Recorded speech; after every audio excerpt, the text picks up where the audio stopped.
খাদিজার সামনে দাঁড়িয়ে আছে। আল্লাহ রাসূল আম্মাজান খাদিজাকে দেখে হাউ হাউ করে কেঁদে ফেলেছে। কেন জানেন? আল্লাহ রাসূল দেখছে মা খাদিজা দাঁড়িয়ে আছে, খাদিজার জামাটা এমন ভাবে ছেঁড়া, এমন ভাবে ছিঁড়ে গেছে। ভালোবাসায় খুশি হইবে আল্লাহ দয়াময়, যে ভালোবাসায় খুশি হইবে আল্লাহ দয়াময়। কেমন ভালোবাসায় নবী আম্মা খাদিজা, কেমন ভালোবাসায় নবী আম্মা খাদিজা, যে ভালোবাসায় খুশি হইবে আল্লাহ দয়াময়, যে ভালোবাসায় খুশি হইবে আল্লাহ দয়াময়। ধনী মায়ের মেয়ে হয়ে আম্মা খাদিজা নবীর কাছে এসে বলে করে পৌঁছেগা। ধনী মায়ের মেয়ে হয়ে আম্মা খাদিজা নবীর কাছে এসে বলে করে পৌঁছেগা। নবী বলে ও খাদিজা কেন চাও আমায়, নবী বলে ও খাদিজা কেন চাও আমায়, রবকে রতনিছে মনকে হয়, ও রবকে রতনিছে মনকে হয়। কেমন ভালোবাসায় নবী আম্মা খাদিজা, কেমন ভালোবাসায় নবী আম্মা খাদিজা, যে ভালোবাসায় খুশি হবে আল্লাহ দয়াময়, যে ভালোবাসায় খুশি হবে আল্লাহ দয়াময়। দিনের দাওয়াত দিতে গেলেন নবী। কোনদিন রাত 12টা, কোনদিন 1টা, কোনদিন 2টোর সময় আল্লাহ রাসূল বাড়িতে আসতো। দরওয়াজার সামনে দাঁড়িয়ে আসসালামু আলাইকুম বলে একবার দরজায় টোকা মারবে, এরকম একবার টোকা মারবে। কোনদিন আল্লাহ রাসূল দরওয়াজার সামনে দাঁড়িয়ে দুবার এরকম টোকা মারার প্রয়োজন হয়নি। আল্লাহ রাসূল বাড়িতে এলো, একবার দরজা টোকা মারলো, সঙ্গে সঙ্গে দরজা খুলে গেল। আল্লাহ রাসূল বলছেন, খাদিজা তুমি কি ঘুমাও না? তুমি সারা ঘুমাও না? আমি দরওয়াজায় টোকা মারার সাথে সাথে তুমি কেমন করে দরওয়াজা খোলো খাদিজা, তুমি কি ঘুমাও না? আম্মাজান খাদিজা বলছে, হে আমার স্বামী, আপনি যখন বাইরে থাকেন আমি খাদিজা ঘুমোতে পারি না, বড় টেনশন হয়, ভয় হয়, চিন্তা হয়, না জানি কাফেরেরা আপনার উপর কোনো আক্রমণ করলো কিনা, কাফেরেরা আপনার কোনো ক্ষতি করলো কিনা, এই চিন্তায় আমি খাদিজা ঘুমোতে পারি না। আমার মায়েরা পারবে? হ্যাঁ, ছেলেরা যদি 1টার সময় কি 12টার সময় যদি বাড়ি এসে ওইরকম একবার দরজা টোকা মারে, ও আল্লাহ, একবার কেন দরজায় ঘুষি মেরে লাথি মেরে দরজা ভেঙে গেল, মাঝখান থেকে ফেটে গেল, আমার মায়েদের আর সে ঘুম ভাঙে না, সে জান্নাত থেকে ঘুরে বেড়াচ্ছে। ওইটি বলে আমার স্বামীকে আমি খুব ভালোবাসি। তাহলে আল্লাহ রাসূল এবং আম্মাজান খাদিজা কেমন ভালোবাসতেন? কবি বলছেন, দিনের দাওয়াত দিতে নবী যায় বদায় রে, অপেক্ষাতে বসে থাকে বিবি নিজের ঘরে। দিনের দাওয়াত দিতে নবী যায় বদায় রে, অপেক্ষাতে বসে থাকে বিবি নিজের ঘরে। দরজা টোকা দেবার সাথে দরজা খুলে যায়, দরজা টোকা দেবার সাথে দরজা খুলে যায়। বিবি বলে আপনি ছাড়া ঘুম নাই হয়, ও বিবি বলে আপনি ছাড়া ঘুম নাই হয়। কেমন ভালোবাসায় নবী আম্মা খাদিজা, কেমন ভালোবাসায় নবী আম্মা খাদিজা, যে ভালোবাসায় খুশি হবে আল্লাহ দয়াময়, যে ভালোবাসায় খুশি হবে আল্লাহ দয়াময়। একদিন রাতের বেলা বাড়িতে এলো, দরওয়াজায় টোকা মারলো, দরজা খুলে গেল। আম্মাজান খাদিজার সামনে দাঁড়িয়ে আছে।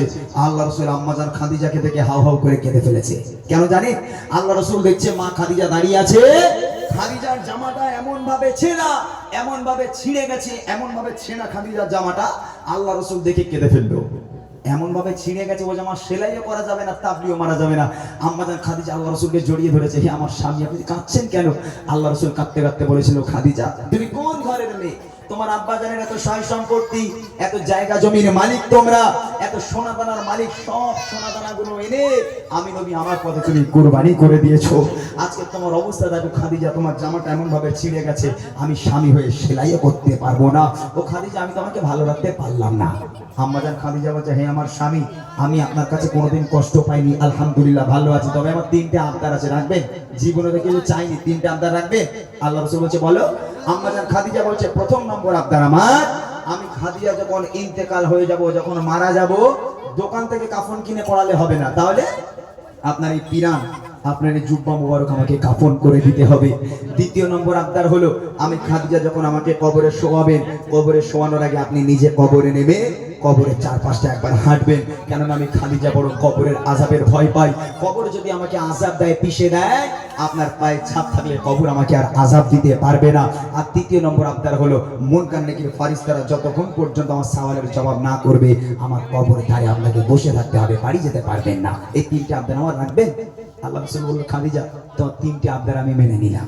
আর আমার মায়ের আবদার করে, ওরে আল্লাহ এরকম আবদার, এই পিরানতে জুব্বা করে কাফন করে দেবে, ও সামনে তার কাছে দিঘা যাবে বলে, এটা কি হলো, মনে নেই? যাবে, রাগ করবেন না, আমি আপনার থেকে অনেক ছোট, কিন্তু আমার মায়েদের সঙ্গে আম্মাজান খাদিজার কতটা পার্থক্য বোঝাচ্ছি। কবি লিখছে থাকে, বিবি বলে ও স্বামী মারা মেরে পারে রে, বাবার সামনে আমায় জুব্বা কাফন করে, বাবার চারিপাশে ঘুরবে হেঁটে হেঁটে, বাবার চারিপাশে আমায় পিছে থাকবে বসে পাকিস্তানের সামানের সময়, থাকবে বসে পাকিস্তানের সামানের সময়, কবরের কঠিন আযাব বড়ই ভয়ের হয়, ও কবরের কঠিন আযাব বড়ই ভয়ের হয়। কেমন ভালোবাসে নবী আম্মা খাদিজা, কেমন ভালোবাসে নবী আম্মা খাদিজা, যে ভালোবাসায় খুশি হবে আল্লাহ দয়াময়, যে ভালোবাসায় খুশি হবে আল্লাহ দয়াময়। ইন্তেকাল হয়ে গেল, আম্মাজান খাদিজা মারা গেল। প্রথম নম্বর আবদার, পিরান কাফন করতে হবে, আল্লাহ রাসূলের পিরান দিয়ে কাফন করানো হলো। দ্বিতীয় নম্বর আবদার, কবরে নামতে হবে, আল্লাহ রাসূল কবরে নেমে কবরের চারপাশটা একবার হাঁটলো। হাঁটার পর এবার আম্মাজান খাদিজাকে কবরে শোয়ানো হলো। শোয়ানোর পর এই মুখটাকে কোন দিকে রাখতে হয়? কিবলার দিকে। তো যখন আম্মাজান খাদিজাকে শোয়ানো হলো, এই মুখটাকে নিয়ে যতবার কিবলার দিকে ঘোরানো হয়, অটোমেটিক মুখটা আসমানের দিকে হয়ে যায়।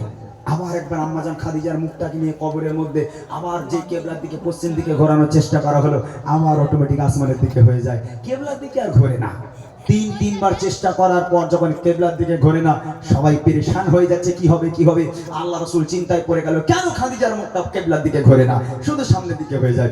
আল্লাহ পাক খবর পাঠালো, আমার বন্ধু চিন্তা করবেন না, চিন্তার কারণে আমি আল্লাহ খাদিজাকে এত ভালোবাসি, আমি আল্লাহ চাই না খাদিজার মুখটা কিবলার দিকে হয়ে থাক, কেননা খাদিজার দ্বীন ইসলামের জন্য, কোরআনের জন্য আমি আল্লাহ আমার জন্য এত রক্ত ঝরিয়েছে, এত কুরবানি করেছে, এত কষ্ট করেছে, আমি আল্লাহ খাদিজার উপর এত খুশি হয়ে গেলাম। আমি আল্লাহ চাই না খাদিজার মুখটা কিবলার দিকে থাক, আমি আল্লাহ চাই খাদিজার মুখটা আসমানের দিকে হয়ে থাক, যাতে করে আমি আল্লাহ আরশে মোয়াল্লায় বসে বসে আমি আমার খাদিজাকে প্রতিনিয়ত দেখতে পারি। একবার জোরে বলুন, জোরে বলবেন না সুবহানাল্লাহ।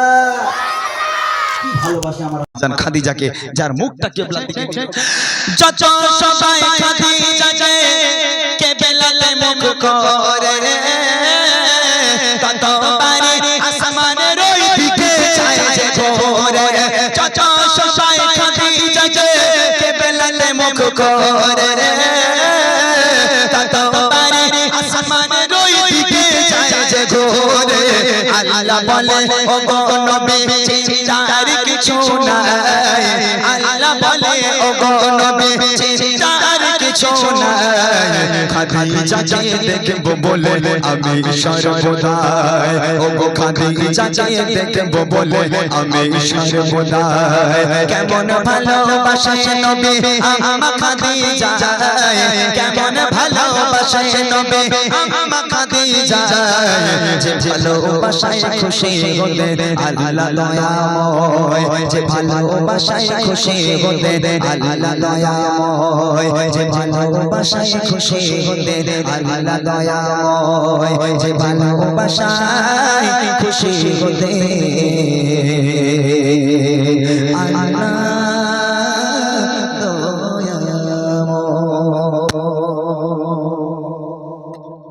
মাশাআল্লাহ। শুনলেন একটি ঘটনামূলক কালাম। এরকম বয়ানের সাথে সাথে আরো কিছু গজল ইমরান ভাই শোনাবেন, শুধু একটু ধৈর্য ধরে বসতে হবে। আমি দেখছিলাম এখানকার বাবাজিরা এবং যুবক ভাইরা বেশ শুনছে মন দিয়ে, ভালো লাগছে, কিন্তু বাচ্চা কাচ্চাগুলো গল্প করছিল বটে। তোদের এই গজল ভালো লাগছে না? তা ভালো লাগলে গল্প করছিলিস কেন? গল্প করলে হবে না, যেগুলো বয়ানের সাথে